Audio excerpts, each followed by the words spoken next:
Eggs, a podcast featuring the best and brightest minds in business leadership, entrepreneurship, and technology. Today, we are thrilled to have special guest Alan Siebenaler, a 22-year veteran real estate agent and investor. To say that Alan's investing career has been an easy one would be a flat-out lie. Over the years, Alan has managed to survive a hurricane that nearly destroyed a 48-unit property in Texas, took on gangs at his affordable housing project in Chicago, and so much more. However, despite the many challenges, his real estate investments have paid off big, achieving single transaction profits of more than $1 million. Today, he'll be sharing his secrets on how to take advantage of the market as a real estate investor, even when the market sucks, seller financing and creative financing tips for buying properties without banks, and how to retire in 5 years with real estate investing. Get ready to learn from one of the best in the business. Join us in welcoming to the show, Alan Siebenaler. Hey, Alan, welcome to the show. Thanks for joining us. Thanks for having me. Absolutely. Yeah. Well, let's get started in this conversation just by learning a little bit more about you. Do you mind sort of telling us about your background, and sort of how you got to where you are today? Yeah, absolutely. So I've been both a real estate investor and a real estate agent for 22 years. I've invested in 9 different states. I live in California, and just been quite a journey, all kinds of stories, all kinds of lessons learned. I'm excited to unpack some of it with you. Yeah, that's awesome. Well, and we were talking a little bit before the show, but I'm really excited for this conversation because I think you're the first real estate investor we've had on the show in sort of the modern era, which is dramatically different from what it was just even a couple of years ago. So I'm really excited to dig into that with you. So you mentioned you were a real estate agent first and then an investor second. Can you tell us how that helped you become a better investor? Yeah, I basically wanted to get on the investment side. I was really inspired by the whole Rich Dad, Poor Dad book. And, that was a long time ago. That was 23 years ago that I read that. And I wanted to get on the investing side. And one of the strategies I decided to do that was to get my license. And actually, I got a job in commercial real estate. So I was working primarily, my clients were investors. And I thought that was the perfect way to learn, was to be out there on the street with investors who have been doing it for a long time. And I learned a ton. I didn't make a lot of money working, getting started in commercial real estate is really a tough grind, but I learned a ton, which was more valuable than the money. And I then eventually branched off of the team I was on out into my own and started doing both commercial and residential as an agent. And my wife and I, in the meantime, were managing apartment buildings. This was in Santa Monica, California, beachside community of Los Angeles, and it's a really expensive rent. And so to save on the rent, we would live in an apartment building and manage the building for the investors that owned it. We were like the resident managers. And by doing that, I was also getting experience managing maintenance, managing leasing, and then got, cheap rent and eventually worked our way towards getting free rent. And so that was a great way to get started. My cousin actually does that. She manages a storage unit for the investors and gets the cheap reduced rent and same kind of thing. So I relate to that. That's pretty cool. Well, and what a great idea in a market like Santa Monica. I mean, if you can score cheap or free rent in Santa Monica, that's the way to do it. So, yeah. So let's talk a little bit about then, maybe even going back a little bit further, let's talk about sort of, obviously you were already in real estate, but you read the Rich Dad, Poor Dad book. Obviously you were looking for a change in the way that you were doing life or business or money management or whatever.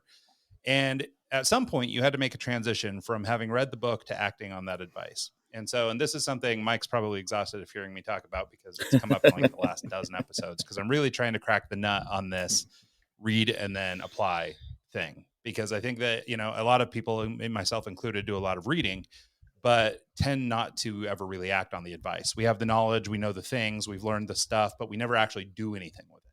I would I'm fascinated by people. I would add on to that too.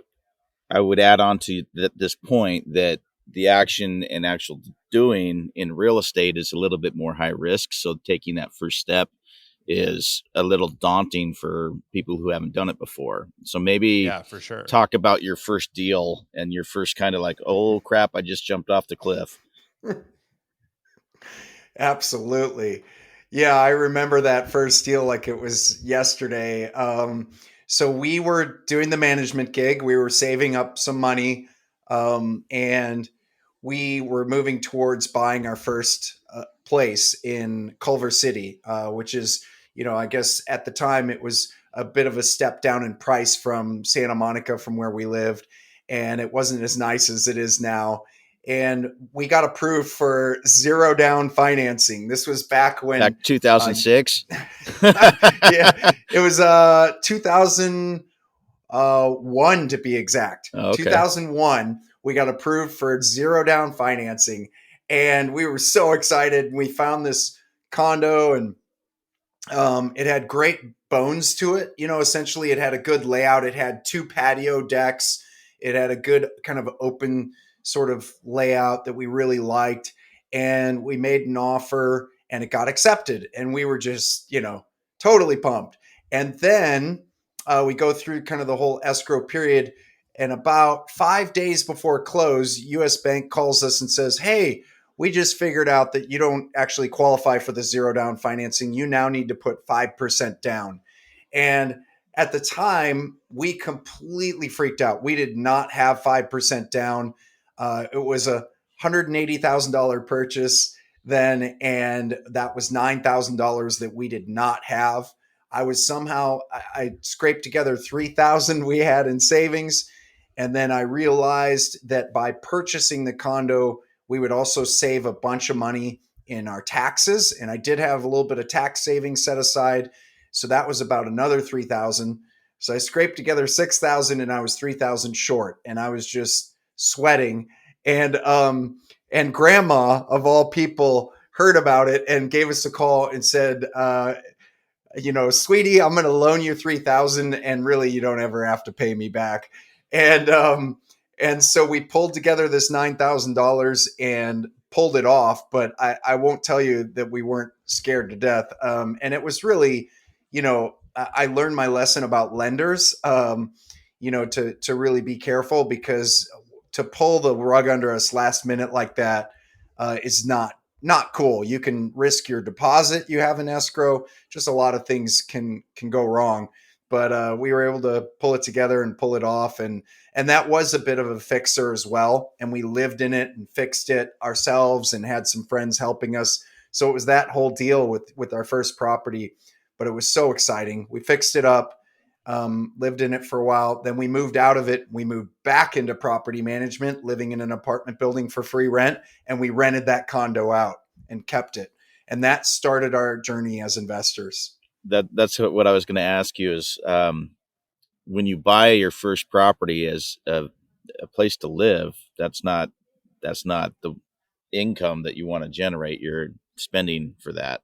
And so to be able to fix it up while you're there, essentially that's your rent, and then have another place to get to, that's really cool, being able to jump around like that and be able to have a place to put your family while you turn it into an investment property. Yes. So how long after that did you wait to buy your next property? Like, because that's the idea, Yeah. right? You want multiple. Yes. Yeah. It was a few years. And honestly, it was just sometimes our situations that we're in get really, really uncomfortable. Things go wrong, to put it bluntly. And that forces that position of being uncomfortable forces us to look at things that we maybe normally wouldn't have looked at, and helps us kind of get to that next level. And that's exactly what happened. Is we were managing these buildings in this area called Miracle Mile in Los Angeles. And the guy that owned these buildings was crazy, and he was just really old, and he was the stereotypical grumpy old man, and he hated most people, and they hated him. And he started like doing weird stuff, like spying on us with his maintenance guy. He told me that I couldn't really take days off. Like, I think he was losing it. And so it just didn't feel like home anymore, and we got really uncomfortable. We started to think, well, where are we going to go? What are we going to move? And so I started thinking about, well, maybe we could buy again. And we pulled pulled some things together. I was able to pull equity now out of that condo because it had gone up in value. And I will say, because we were investing in California, a lot of the investment gain was appreciation. It wasn't necessarily cash flow. So we rented that condo out and it covered itself, maybe made a little bit, a few dollars extra cash flow, which would probably be wiped out by various maintenance things. But it was pretty much break even. But over those years, it went up significantly in value. So someone else was covering all of our expenses on it while it went up in value. And then we were eventually able to pull some of that equity out. And this was a bank that no longer exists called Washington Mutual. And it was crazy because I walked in, I said, hey, I want to pull equity out of my condo. They said, okay, no problem. Come back in 2 weeks. I came back in 2 weeks and they handed me a check for $70,000. I don't even think someone even went to the condo. I think they just like clicked some things on their computer and handed me. And I stood there and looked at this. I'd never earned that much money probably in a whole year at that point in my life. I looked at that check and I thought, oh my God, I could go like buy a Porsche or something.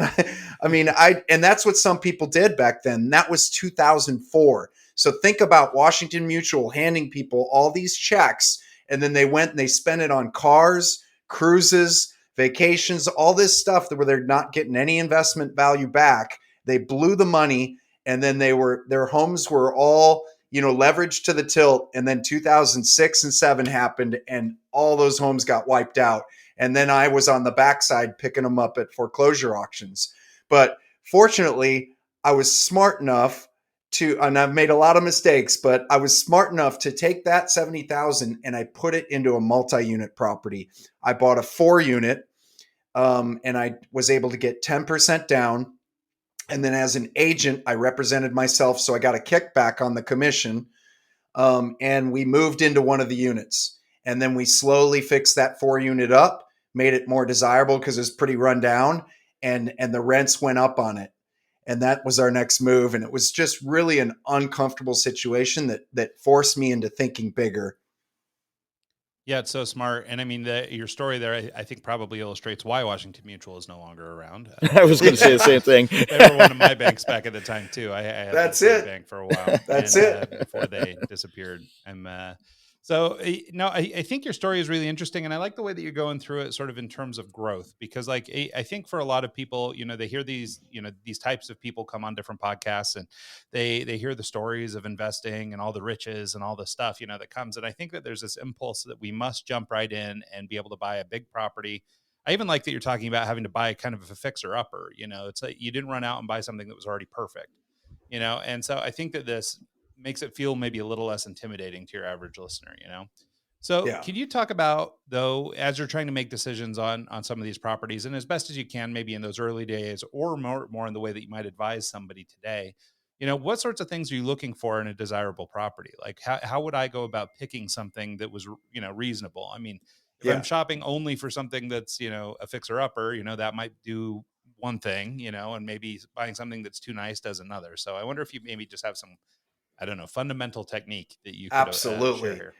It's the 2 words, value add, right? And we're looking for that, whether you're looking at businesses to invest in or you're looking at real estate. You're looking at how the nice thing about real estate is, as opposed to a business that someone else owns, is I'm going to own it. So I have full control.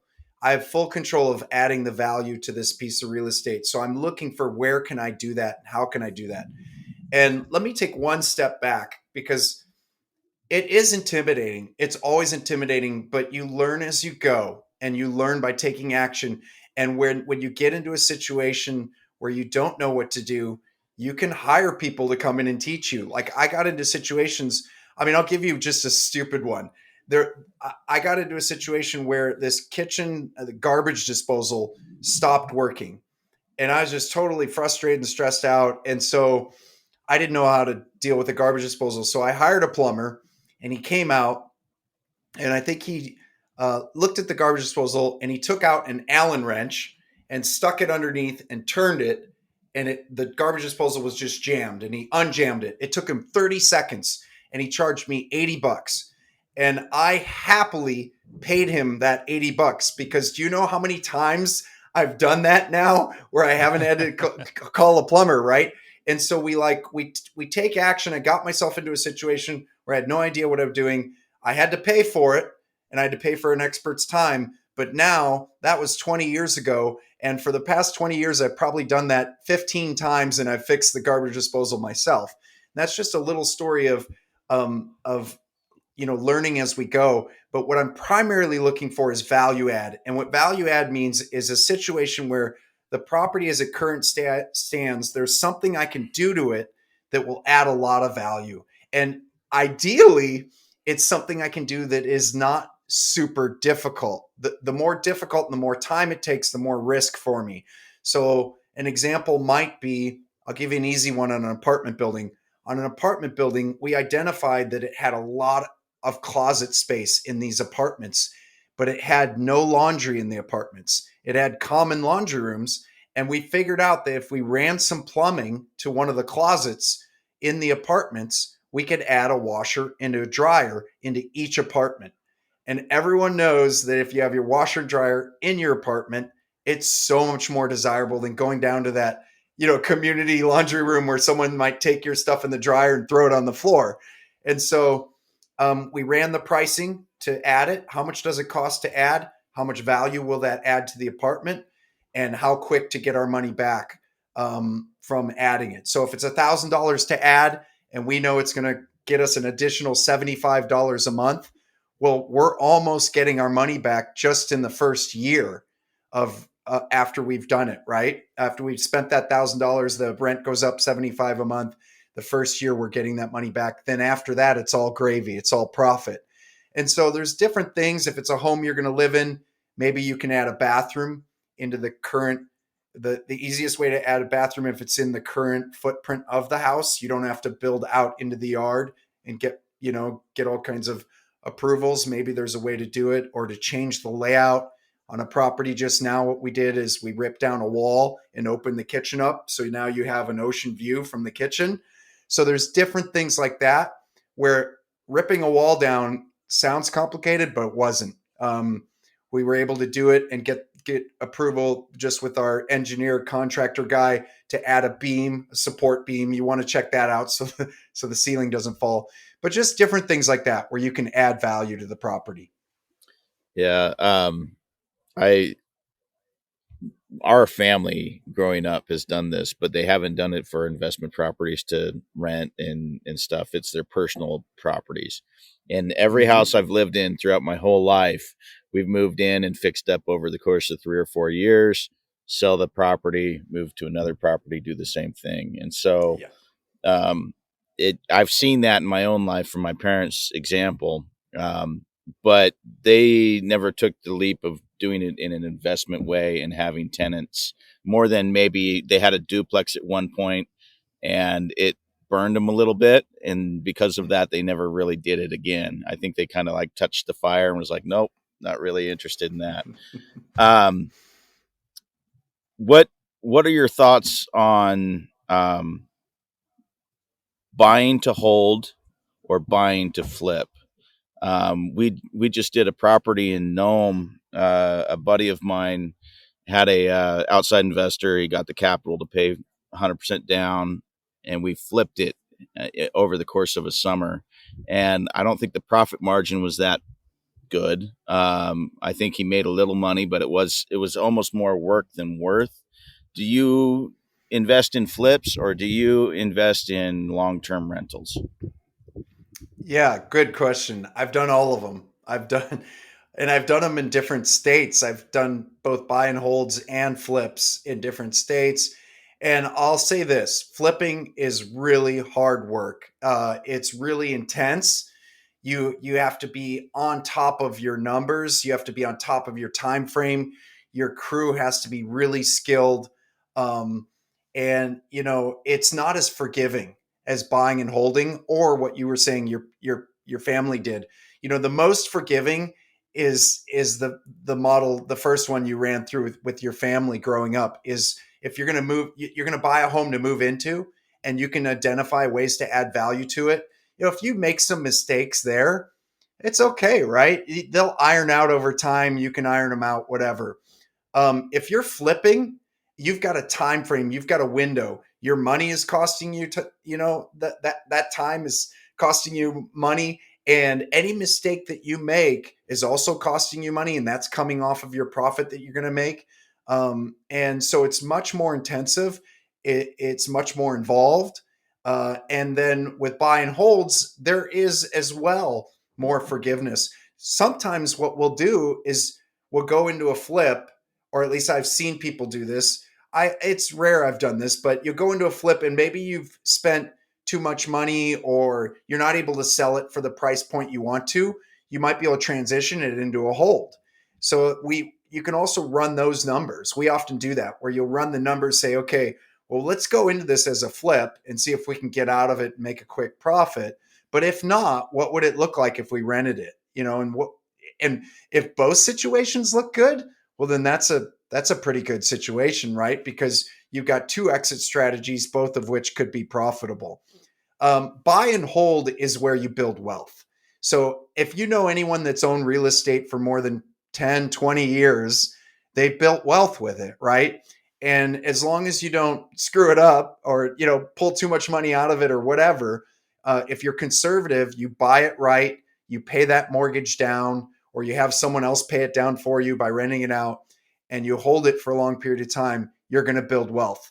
Flipping does not necessarily build wealth. Flipping can create capital. It can create returns for you. It can put money in your bank account, but that's not wealth. Wealth is building assets that increase in value over time and put money back in your pocket.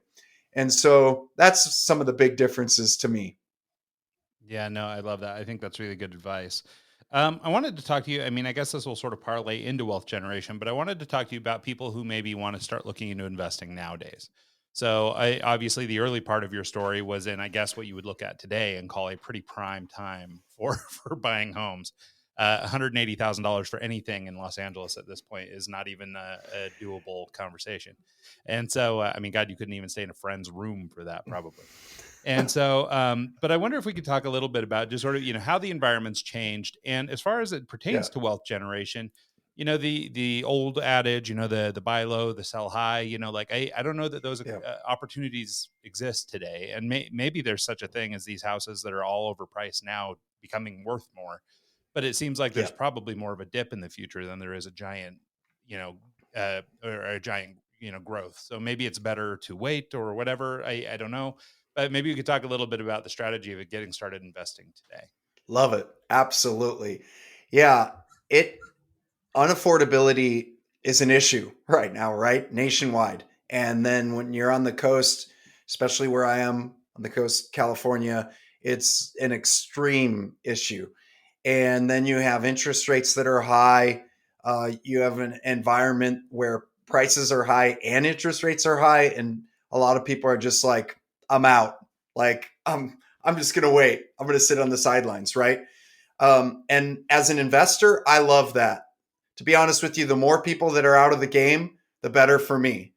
And I'm just being blunt. I'm being honest. I flourish in environments where it's the most. And it's a Warren Buffett saying, right? Be greedy when other people are fearful, and be fearful when other people are greedy.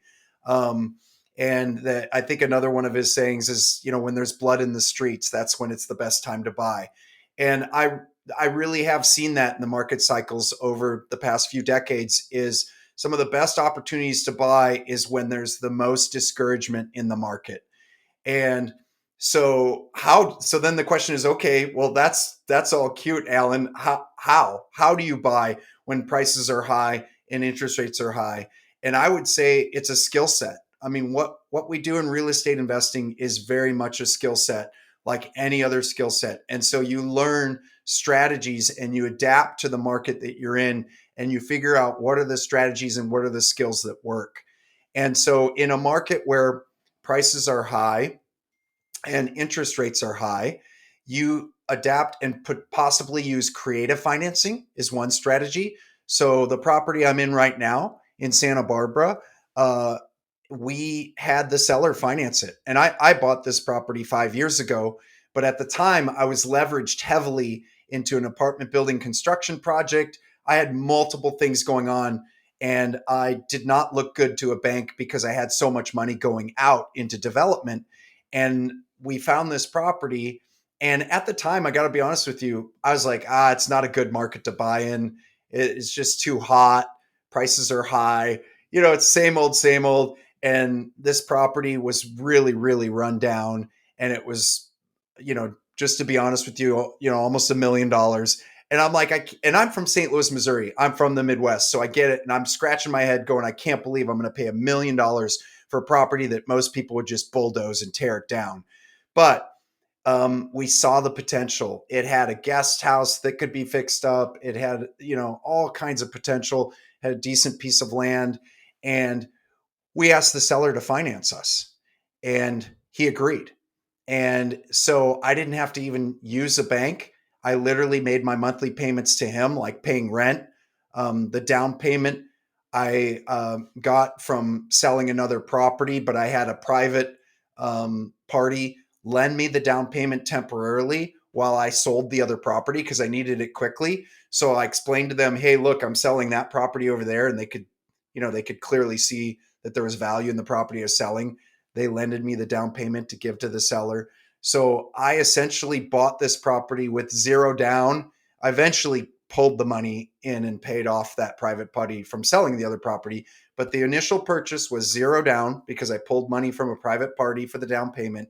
And then I made monthly payments to the seller like he was the bank and negotiated it with him. And it was amazing that it worked out that way because I could negotiate anything. When you deal with a lender, you don't get that much negotiation. When the seller's financing, we negotiated what the payment would be. There was no appraisal. He didn't. Now, some sellers will do this, but he didn't pull my credit.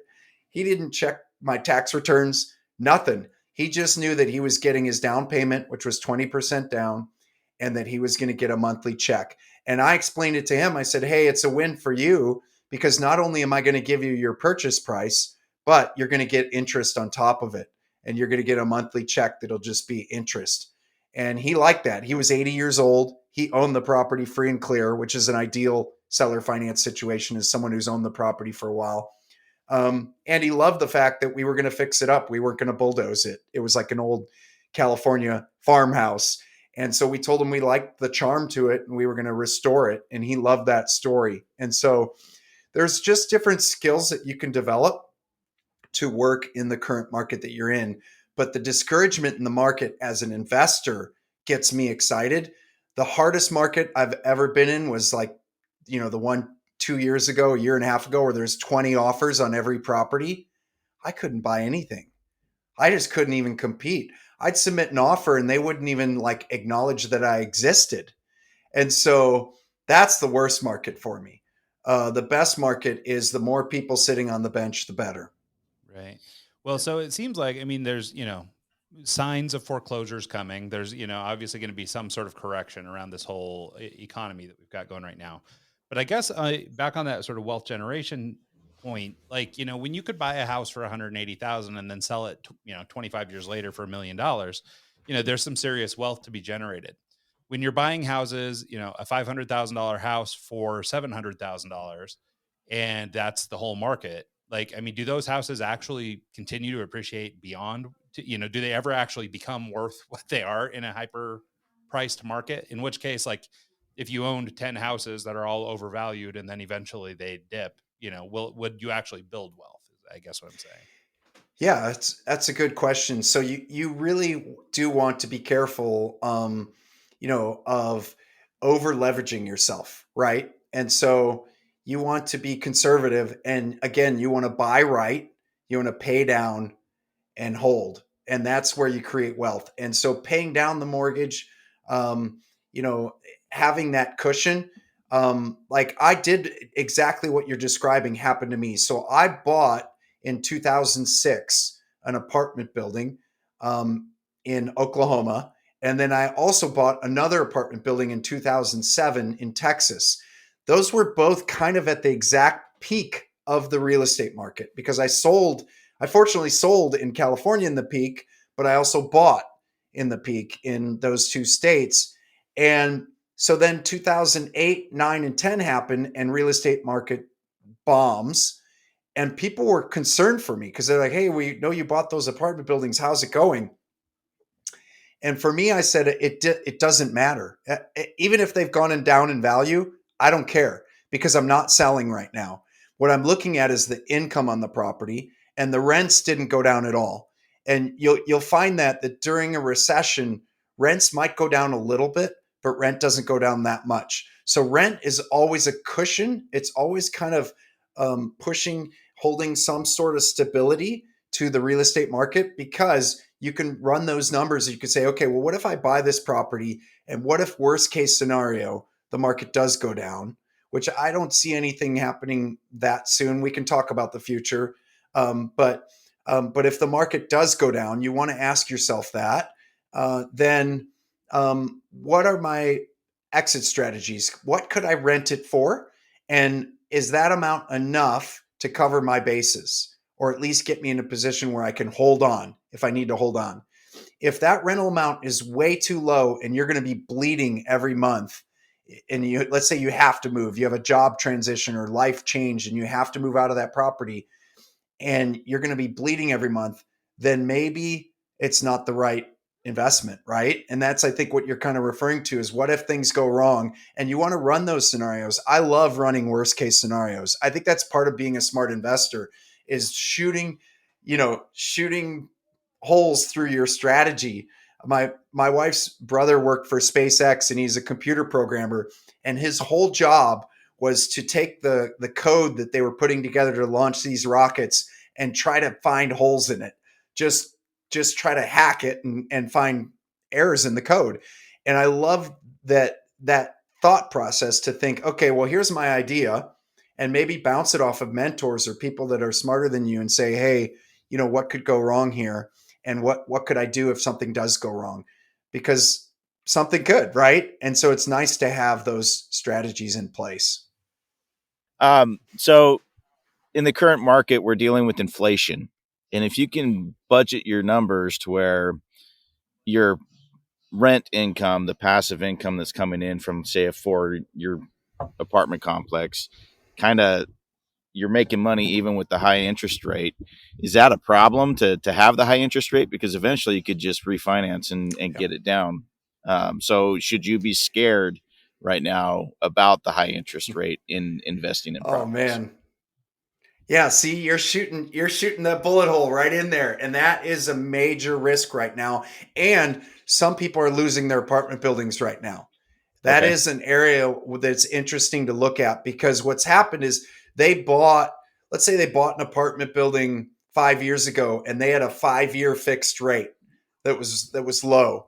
And now that rate is resetting, and it's jumping up to a much higher rate. And now all of a sudden the income coming in is not covering even their mortgage payment, much less their maintenance and their taxes. And so some of those people are going to walk away from the apartment building because they just can't continue to bleed. They can't afford the bleed on it. And you're right. That is an area of vulnerability you have to pay attention to. So there's an investment I saw recently where this colleague of mine was buying an apartment building, and it already had financing in place that you could assume. So you could take it over, and it was like a 3% interest rate, and it was fixed for the next 10 years. And so that's a good situation, right? But there's other situations where you just have to be careful, because if that interest rate can be adjustable at a certain time, then you need to watch out, because it could come back and harm you. Yeah. So I would personally, I don't think I'd ever put myself in a position to be on an ARM or an adjustable rate kind of thing. I would want something fixed. If I was going into something fixed and it's like real high, like I don't know what's current rates right now, like high sixes, even if it was like 9% or 10% or whatever. If you could do the math and figure out that at 9 or 10%, you're still making a profit, and you get a fixed mortgage for 8, it doesn't really matter, does it? Because if you're making the profit with the places rented, the high interest rate doesn't matter to that extent. It's just getting into an ARM situation that's going to adjust after 5 years, and then your math goes off. Is that what you Correct. need to? Okay. Yeah, and there's a saying that you're dating the interest rate and you're marrying the property. So your interest rate is a temporary situation, right? So if you are running your numbers, you use the number 8, you're running your numbers on a property and you've got an 8% interest rate on it, which is high. And maybe that's a private money interest rate, like a construction loan or a private money party. Excuse me. And that that is kind of like gravy in the future, because there's lots of ways you could lower that interest rate in the future. Interest rates are not always going to be high. They will eventually go down. So if you're able to, at least break even or make some money at that 8% rate right now, well, imagine if in 2 years you get that rate down to 6 or 5 or 4.5. It's like, boom, your income's going to jump way up in a few years. And it's worth it to grab it now, because you might get a better deal on that property right now because of the interest rates, right? So you might pay a significant percentage less for it now than what it would be worth in a few years when the interest rates are at 5 or 4.5.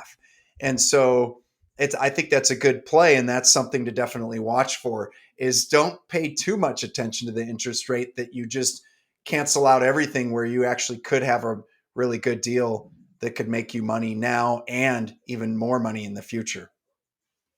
Yeah, I think that's smart. And maybe it's one of the things that's really the difference between like an investing strategy versus like just buying a house to live in kind of strategy, is looking at things that way. I mean, I guess it's more like how you would buy stocks even, right? I mean, you're kind of betting on the future value of these things. And the one unique thing about the house is that eventually you could own it outright, and basically whatever you make on it, either as a sale or in rent, basically you can continue to generate income off that thing. So I think that's really smart, and it actually sort of fills in the gaps on my earlier question about sort of the value of houses and things like that. I mean, even if the house was to lose value, ultimately you'll still own it, and you'll have an asset that's worth X, whatever that is. And you string together enough $500,000 houses, then you've got some a little nest egg there. So even if you bought high and maybe lost on a couple, I mean, ultimately you still have that asset at the end. That's maybe the big differentiator. One of the things I wanted to ask you about, so especially in this market, and maybe this is me being naive, but with interest rates and all the stuff you hear in the news about it becoming more and more difficult to get money, especially maybe for first-time home buyers or maybe first-time investors. One idea that runs through people's heads is maybe leveraging the property they live in, pulling out some equity, much like you have done in the past, and using that equity to try and buy something else. And I wondered if you would just talk about that as a strategy in the first place, if it's smart, if it's too risky to, put your primary residence on something like that, or if that's a reasonable way to get started. Yeah. Yeah, it's both smart and can be risky, right? So it depends on the situation. I think that ultimately you've just got to have the end goal in mind. And the end goal is to buy properties right. So buy them smart. In other words, you're getting a good deal, you can add value. And then your next goal after buying it is to pay the debt down. So you don't want to always be just leveraging everything to the hilt and just have, barely any equity in anything. Your goal is to always figure out how to get the debt down. And then hold hold for as long as you can. I look back and there's properties that I sold where I'm like, man, I wish I still owned that property, Every and day. so it's really just, I wish I just would have rented that out and held on to it even through the storm, right? Even though things were hard, because now it's worth a lot more. And so that you want to just keep that in mind. Can you pull equity out of a property? Absolutely. Do you want to be careful with doing it? Absolutely. You typically, when you're going to pull equity out, sometimes it'll be an adjustable rate. So you got to really watch for that. So try to get a fixed rate.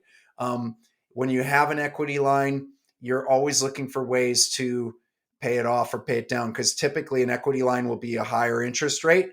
And so what you can do is you move that money, equity in one property into another, right? Let's say you pull out the equity line on the first property and you put it into a second property.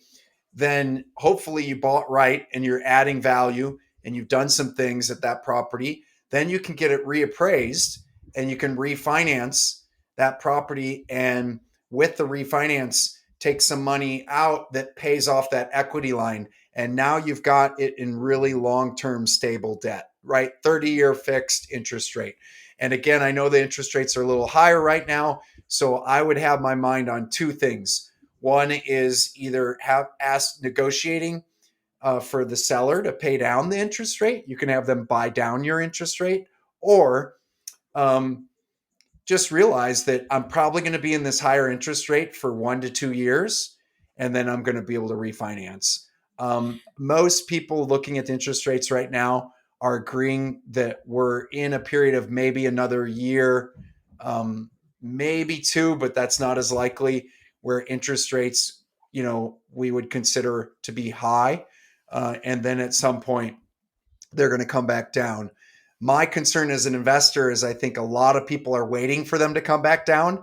And when they do, the market may heat back up again in terms of how many offers show up to compete with.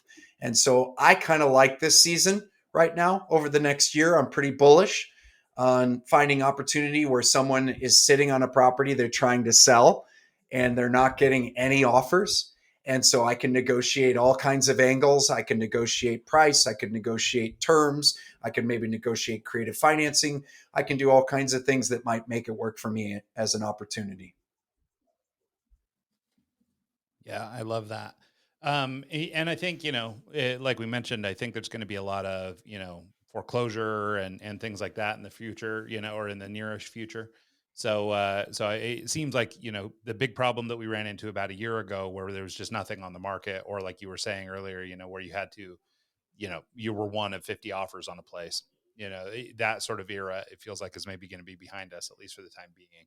So it may be, despite cruddy interest rates, it may actually be a good time to buy. Yeah, it could be if you can figure out a way.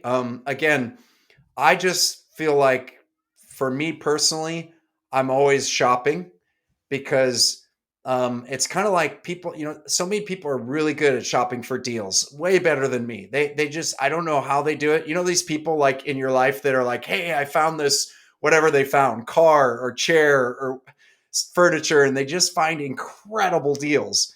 And I'm just like, how do you always find all these deals? They're probably just always looking and always shopping. And real estate's the same way. It's the exact same concept. It's like, man, how do some of these investors they're always, finding these deals and making money no matter what the market? It's just because they're always looking. And it doesn't cost anything to look at real estate. It doesn't cost anything to tour with a real estate agent, to look at properties, to just be flat out honest with people. Hey, we're just looking, we're learning, we're going to pull the trigger at some point, but I'm out here looking. And it's fun to look at real estate, and you learn stuff. And so that's one of the things I've learned, is to always be looking. My wife's really good at it. She loves looking at real estate. And sometimes that's frustrating because she's like, oh, let's do that. She gets so many ideas, let's do this, let's do that. Oh, we should buy this. But, I'm just like, but every once in a while, she just hits it out of the park, right? She found this one that we're in. And I was kind of more of the Debbie Downer on it. And then when I came and I really ran the numbers, I'm like, oh my gosh, this could work really good. So yeah, always be looking. So where do you look? Do you look on Zillow? Do you look on the Craigslist ad? Do you look on your local real estate agent, develop that network and go from there? I know I've read the Rich Dad Poor Dad book and all that stuff. And he said every day he would go for a walk, and on his walk, he would look at what's around, and, that building's been vacant for a year. And then he'd do research on that because that building has been vacant. Do you have any tips and tricks as far as finding properties that might help? Oh man, it's one of the things I enjoy the most. It's probably one of the things I'm the best at is finding. I'm like a bird dog. So I'm just going to think about it, but everything you just said, yes.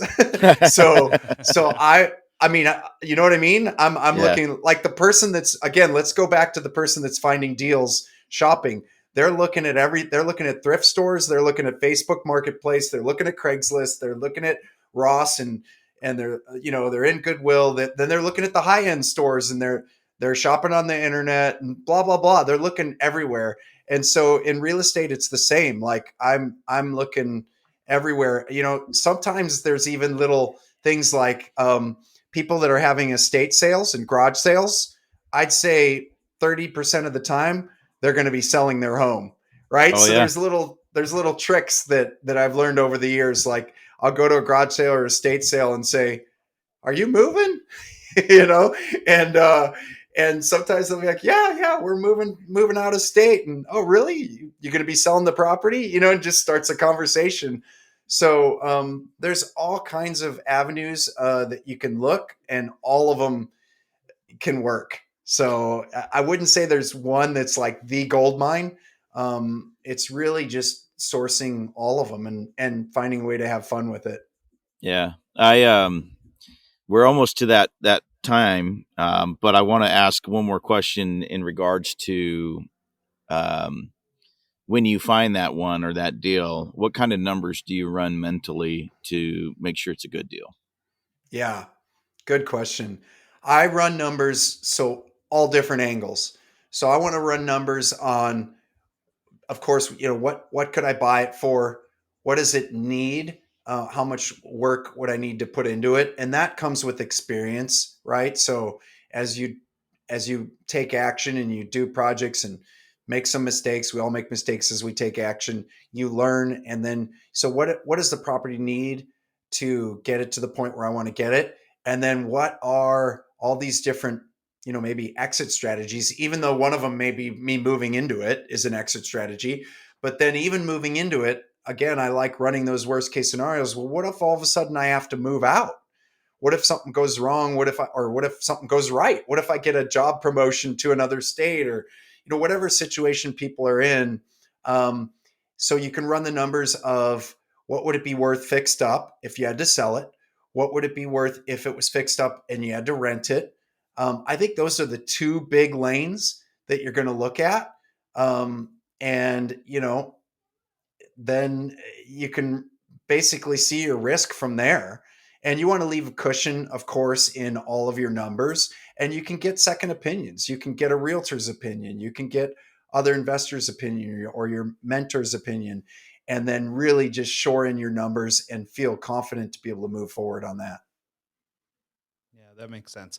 I wanted to ask you one last thing real fast too, and it's just totally an aside. I'm not even sure Yeah. if you do commercial real estate investing, but all you're hearing in the news these days is that, people don't want to go back to the office. There's more vacancy than ever. The cost of commercial real estate could be plummeting. What do you think the future of commercial real estate is? Yeah. Oh, I love this. This is a whole nother Pickleball. conversation. Whole It's nother conversation about pickleball. pickleball. Yeah. Everything will become an indoor pickleball court. That'll be the future. To me, there's fascinating stuff going on in commercial real estate. So there's the office apocalypse, right? Where so many office buildings are just sitting empty because post COVID, people just want to work where they want to work, and a lot of companies are providing that flexibility, and so we have office spaces just sitting vacant all across the country. And now you've got landlords that are struggling to pay their mortgage. And so they're calling it the office apocalypse. And that is definitely going to be something to watch. That's a factor for our economy. And then there's talk about what's going to happen with this empty office space. It's really probably not all going to just fill back up. Companies aren't going to be like, all right, we're sick of this. Everyone get back to work. Now everyone's in the office, right?